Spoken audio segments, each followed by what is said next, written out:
Hello, Great Hearts Texas families, faculty, and staff. My name is Curtis Indorf, and I serve as the interim superintendent. And I'm here at Great Hearts Arlington with Headmaster Duinincks, and we're so excited to share more about this community with you in our series, Championing Our Great-Hearted Texas Leaders. Headmaster Duinincks, tell us about your journey to Great Hearts and this beautiful school community that we spent today walking around, visiting classrooms, and talking with your leadership team. I love telling my story of coming into Great Hearts. Started back, I suppose, 2012. My wife and I were teaching internationally in Indonesia. We're teaching at an international school there. And I'd never heard of classical education. I grew up in a private school, going to a Baptist college, went through my educational degree certification in public schooling. We actually heard from one of our undergraduate professors about this school, this charter school in Arizona called Great Hearts. My wife and I were like, where has this been all of our lives? From there, we went directly, we didn't even go home after Indonesia. We went directly to Arizona and joined Archway Glendale. And that was a new school, a new Archway school. Archways in Arizona are the lower school, kindergarten through fifth grade. And during that year, there were a couple faculty members, a couple people within the Great Hearts system that were working on launching Great Hearts America, coming to Texas to start a new state, to give the educational opportunity to more students, to extend our arms to more communities. And I love how Dan Scoggin puts it, the moral obligation of being able to provide this type of education to anyone and everyone, the undeserved, the underrepresented. And so in 2014, we were part of that launching team at Great Hearts Monte Vista South, starting the adventure in Texas. And we've been with Great Hearts since. I was a part of helping Lakeside to launch a few years back during the COVID era. And then Great Hearts Arlington in 2021, we opened our doors to kindergarten through seventh grade. Now we're 3 years in, 2.5 years in, and we are kindergarten through ninth grade, and we'll continue through K-12. We'll start our phase 2 construction this next school year. And in our lower school, kindergarten through fifth grade, we have about a little over 650 students. Excellent. Yeah. Excellent. So you've been part of 4 Great Hearts school launches, is that right? That's right. We got Great Hearts Glendale, Great Hearts Monte Vista, Great Hearts Lakeside, and Great Hearts Arlington. That's right. What are some of the common threads of being Great Hearts across different schools and in different places? Yeah. I would say the common thread starts with our community. There are pieces of our culture and our content and our philosophical focus in the classroom, but it does start with our community. With our people. With our people. Yeah. This is people work that we do. And any given community, as they're all been distinct and unique, the common thread is our approach to learning. And a lot of times it starts with our teachers, but it very quickly involves our students within that process. We humbly stand before our students saying things like truth, goodness, and beauty, and having an absolute truth, an objective truth within that context, but also knowing that we don't stand in the ivory tower. We don't disseminate truth to the masses. We come alongside our people, our teachers, our students, our community in a joint pursuit of that thing that we know is good, is beautiful, that truth that we seek out. Yeah, the continual journey, and within that is humility, curiosity, continued grappling with the question of what is true and what is truth, alongside our kids. Headmaster Duinincks, you started at Great Hearts as a teacher, is that right? That's correct. What was your favorite subject to teach? If anybody knows me, I love to teach Spalding. And I know a lot of our school community knows all about Spalding, but what is Spalding and why is it so amazing? Yes. Spalding is our phonics program. To dilute it even more, it's kind of our spelling program. It's our approach to teaching students how to read through the process of writing. It's very systematic. It's very multisensory. Students use their hands. They say things with their mouth. They listen to each other. They talk about their formation on the paper. This multisensory approach that support students' development in the English language.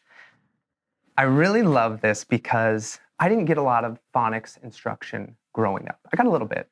And I like to also say when I came into Great Hearts, that's when I relearned how to write in cursive. And so I had the unique opportunity to do multiple years under a master teacher within this particular phonics program called Spalding. And what I really love supporting our teachers in that from the outset, it seems so daunting and so big and so many rules and writing in cursive and these formations, and yet there are very practical, skill-based habits that we can learn together and the students learn over time, of course, to be able to interact with the English language. Mm-hmm. And so we are giving them these tools day after day after repetition, not because we want them good at the thing, but because we want them to have the tools to be able to do it outside of the classroom. Yes. A lot of the instruction we do is kind of preparatory work. Mm-hmm. The learning in and of itself is good, but it's really about the skill acquisition and the habit formation in this particular aspect of being able to do the thing independently outside of the classroom. I think Spalding and phonics and phonemic awareness is such an important topic because in education, there's so often fads and trends that we fall prey to. Great Hearts in classical education focuses on staying the course with what we've known for forever. Spalding, explicit phonics instruction, explicit phonemic awareness has always been the case in Great Hearts. And recently, in the past 5 years, it just so happens that the science supports that that's how kids learn how to read. Right? The science of reading has revealed to everybody across the country that the whole language instruction that's happening in other schools is not actually how kids learn how to read. How do they learn? Through explicit phonics instruction and through a curriculum that is deep in word and world knowledge, which our curriculum is all about history and science and literature and lots of reading and lots of depth. And so Spalding brings that to life in so many ways. Yes. And is an example of how we stay the course with what's right for kids. Yeah. I'd add one piece onto there too. You speak about the fads, the whole language learning, the basal readers that even I had in teaching in the public school, and thinking about this idea of not practice makes perfect, but practice makes permanent. And we think really, really intentionally at Great Hearts about what we put in front of our students. Everything is a part of their formation. And the things that they will practice will become permanent. And so when we talk even about writing, about the opportunity to creatively write before they have the skill to be able to spell and to form letters correctly and to form sentences correctly, all that's doing is a hindrance to them because it's putting into permanent the bad habits. So if we can start in the early grades, in their early educational formation on the right things, the right tools, then they can get to the point where they can create within that framework of the right habits. Yes, build the foundation first, right? The right habits first. Headmaster Duinincks, let's talk a little bit about our mission. What part of our mission most resonates with you and your campus? Great question. When I think about the mission, I do think about the three philosophical pillars. I think about truth and goodness and beauty. And what we've been reflecting on as a campus recently is that aspect of the good, the good thing that we know is transcendently good for them because of their soul, because they are human beings. And unfortunately, we see a lot of things outside of the classroom in society now that are not good, that are self-centered, that are base, that are hedonistic. And we keep this sacred environment at school by which we can give them the good stuff. We are forming souls, we are forming hearts. The mind is really important, but the heart is where we start. And we are great hearts. We are great hearts. Not just great brains. Yeah, great brains. And I spoke a little bit earlier about that formation and giving them the good stuff because we believe that everything that students interact with is morally forming. It's either going to draw them toward virtue or to vice. Every conversation that they have, every book they read, every show they watch on TV, every interaction with another member in their class. And if we're not intentional about always putting the better in front of them, the good stuff, classical works of literature and of art, Latin and reciting poetry and sharing our love of math because there is order in the world and number sense is important. By giving them that good stuff, we are forming not only their minds, but their hearts. Headmaster Duinincks, when you think about the curriculum, the content, the what of Great Hearts, what is one of your favorite parts of it? Mm. A pillar, I would say, for all of K-12 education within Great Hearts is our Great Books program. Yeah. Of course, I love all aspects of the curriculum, but I've found that this approach to teaching the great works of literature is the most formative. It's the most enriching, it's the most soul-inspiring. So when we teach children at the youngest grades how to read and how to love to read, those are two different things. So in any given grade level, our students study in depth, maybe 5 or 6 works of the canon of Western literature. And full books. Full books. Right? Not basal readers, No. not short snippets. No. Full books, this appreciation of language, because we know that what students are developmentally able to discuss as far as ideas is far beyond what they're able to read independently. So there is the skill of learning how to read, and then there's the opportunity to discuss great works of literature. And it's in these opportunities that, one, we're building students' libraries of thought through the good stuff, but also, two, their opportunity to learn the skill of dialogue, to discuss, to defer, to cite, to support. We are fundamentally committed to the inefficiency of conversation.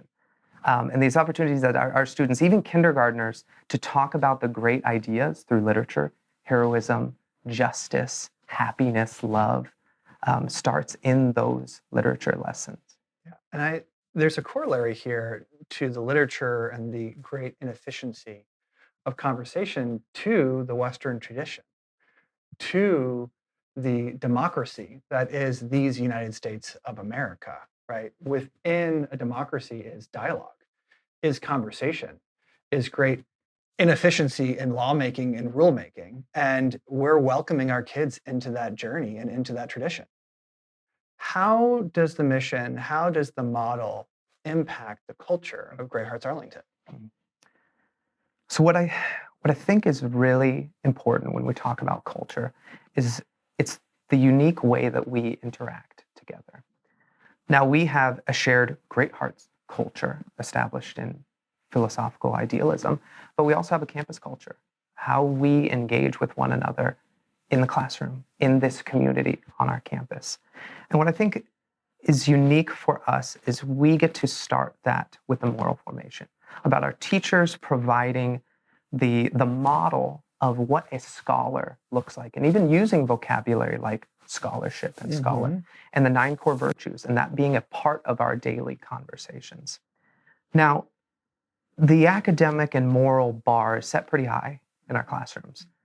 While we understand that there is a transition into a student, into Great Hearts, who are still developing in that virtue.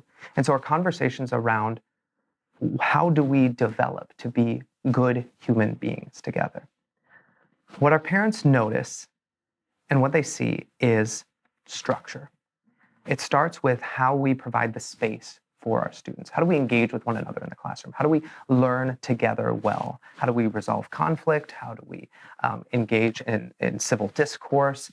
How we treat one another? And so that is pretty specific to our structure in the classroom. Now, right alongside that, I like to talk about joy. Learning should be fun. We dance, we sing, we recite poetry, we play on the playground, we do amazing things at PE. So we see structure and we see joy. We see joyful order is how we talk about it on our campus, because learning should be fun. It is not rigid. It is structured, but it is not without joy. And if we can model and emulate for our students that this thing is worth doing within a structure, but so much joy and happiness alongside it, then we've prepared them to start this thing because it is worth doing. Yeah, there's so many layers of that, but I love the intentionality with which we approach the curriculum, the pedagogy, the culture at Great Hearts. There's intentional practices. There's intentional depth behind those things. And in ordered joy, there's this piece of like, students need to be able to take risks. They need to be safe failing and picking themselves up and trying again and learning again and having a community that supports their journey towards learning. Headmaster Duinick, you've been part of 4 foundings. Tell us about one unique part of Great Hearts Arlington. One thing I love about Arlington is our diversity. We have such a unique and diverse community here, coming from all around the DFW area and all around the world. And even speaking specifically of my own family, I have 2 boys that go here and a girl that will start kindergarten very soon. I love that they are able to engage in this educational environment, in this pedagogy with a diverse community. I think we have over 50 different languages spoken at our school. The range of community members and cultural representation and religious affiliations and languages spoke is so diverse. And I haven't had that much diversity, as much diversity at Arlington as some of the other campuses. And I really love that we get to do this shared thing together. We get to come to do this work in this building and this practice together, but coming from so very different backgrounds, knowing that classical education is for all. Yeah. Well, Headmaster Duinick, thank you so much for all the work you do to lead this community. It is a unifying force, right? This is a place where people can come together, students can come together in common pursuit of truth, goodness, and beauty. Families, faculty, and staff, thank you so much for joining us on our series, Championing Great-Hearted Texas Leaders. And to the Great Hearts Arlington community, thank you for everything you do each and every day.